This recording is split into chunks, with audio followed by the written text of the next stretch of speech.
All right, ladies and gentlemen, my favorite time. We're talking about Division III. Woo, woo. All right, we're going to start off with the Eligibility Center right here. Division III, the only change in between Division III and Division II and Division I is Division III, you have no athletic-related aid. Now, can you get a full scholarship in Division III? Yes, you can. It just has to be academic. Too many people say Division III is no scholarships. That is absolutely incorrect. Division III has scholarships, we just can't label them athletic, okay? Your academics is key in Division III, all right? So you could get as much, maybe even more than Division II, and probably more than sometimes more than Division I if you're a walk-on, okay? Because you get no athletic-related aid, but you get academic aid, all right? And some schools even give leadership grants. It's not legal, but some schools do it anyway. Okay, we're going to go through the Eligibility Center. I do want to talk about Division III. It is the largest division out of the three divisions. You're like, what? And yes, it is. Division III has 443 schools within the NCAA competing in athletics. Compare that to 351 in Division I. There's almost 100 schools more. There's almost a 33% increase from Division I to Division III. I bet you didn't know that. Okay? Now, the average enrollment in Division III school is about 1,750 students. So Division I's 10,000, Division II is about 2,500, Division III is just a little smaller than Division I. It's about just a little bit smaller than Division II. It's about 1,748. Okay, 1,750 we'll say. All right. Now in Division III, there is 1 out of every 6 students is an athlete on average. Okay? At my school, 1 out of 3 students is an athlete. Now think about that for a second. As you go into class, let's say you have a 30-person class. If 1 out of 3 students is an athlete, 10 of those students in that class is an athlete. Why does that matter, Coach D? I'm glad you asked. Because that professor knows that almost half of his or her class is an athlete. So they tend to think about athletics and they tend to think, okay, this person's going to miss a little bit because they're on the road. I want to give them a little bit of leeway when we talk about turning in their stuff and being on top of everything. Now, you better be on top of everything, get everything and set the example for the students around you. But it's not necessarily that professors learn more your name. They're probably smaller class sizes, and they start to understand about athletics and the rigors of athletics. Now, the last thing I want to talk to you about is the time management when we talk about Division III. Now, in Division III, remember in Division I is 38.5 hours were spent in the gym. Division II is a little less than that, 34.5 hours. The average amount spent in the gym during the fall semester, during the volleyball semester, in Division III is 28.5. You actually spend a lot more time in academics. You're spending 40.5 hours in academics. So what's your full-time job? Volleyball or academics in Division III? It should be academics in all the divisions, but in Division III, our focus comes off of volleyball and it's put onto academics. Now with Division III, I don't really have a whole lot of recruiting rules. There is no recruiting calendar. I have no dead periods in Division III because we don't have a signing period. We have no national letter of intention. There's no NLI. Okay? Our official visits start January 1st of your junior year.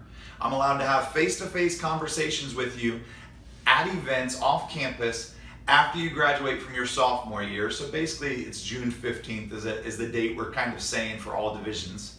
But that's when we're allowed to have face-to-face conversations with you. I'm allowed to call you when you're a freshman. I'm allowed to call you when you're a sophomore. So I'm allowed to have contact with you before that June 15th. I just can't talk to you face-to-face until that June 15th. Now, I can't offer you a scholarship.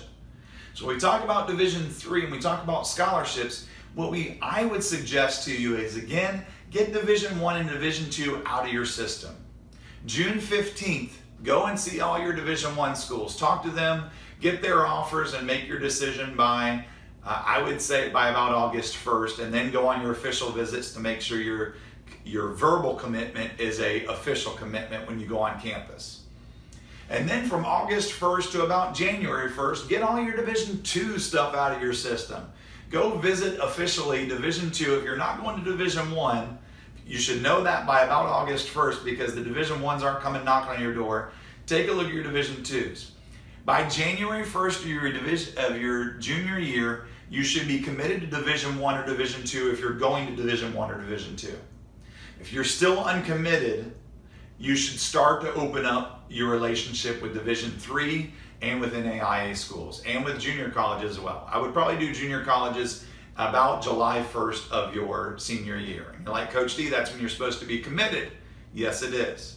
But if something hasn't opened up, or if you really like a junior college, this is the time to talk to them. But we're talking about Division 3 here. Don't let me get off track, all right? So from January 1st to, I'd say, about the end of the semester, May 1st, I would start making your official visits to Division 3 schools. And then start to narrow those down, and we'll help you out through the next couple of units how we narrow those down from 100 to 50 your sophomore year, okay, to 25 whenever you start talking to Division 1 and Division 2 coaches on June 15th, to about 15 on January 1st when you start talking to Division 3 coaches if you're not committed, to 5 to 3 to 1. And that's what these next couple of units are for. But Division 3 is very similar to Division 1, Division 2, but we don't have a scholarship limit per se, okay? I can't, you're not gonna ever come up to me and I'm gonna say, well, I'm out of money, so you'll have to walk on, okay? Every scholarship you get from me is a academic related scholarship. There's no athletic aid. So I can have as many players as I want. You'll see a lot of Division 3 schools that have 20 players on their bench because, again, they don't have a set number of 8 scholarships they can give out or 12 scholarships they can give out. They give out as many people that add value to their team. I think after you get after 20, I really think after you get about 18, that's about where you need to stop. But Division 3 has several different types of scholarships. Academic scholarships is really where it goes. You just can't have any athletic aid, okay? Now, I've coached at Division 3, and we were NAIA at Belhaven, which is very similar to Division 2. We had scholarships. We never had a full scholarship in NAIA. But our scholarships within the Division 3 model, we weren't able to use academic scholarships when we were in NAIA. The scholarships in the Division 3 model are better than when we were in NAIA. Let me say that again. Our scholarships in Division 3 are better than when we were in NAIA. And you're like, Division 3 has no scholarships. Yes, we do. We have scholarships. They just have to be called academic and they can't be called athletic. Okay?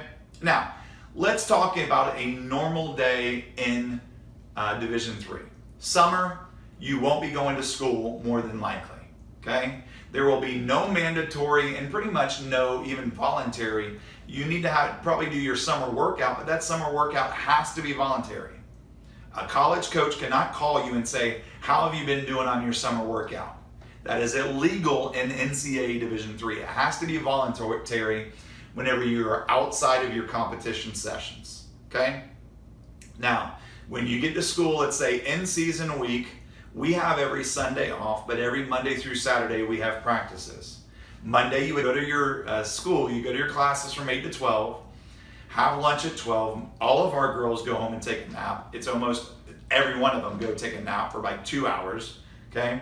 We have practice from 4 to 6. We usually get done around 5:30, 5:45 during season, okay? 6 o'clock's dinner, 7 to 9 is study hall, 9 o'clock they go and do what they need to do, usually go to FCA or something like that.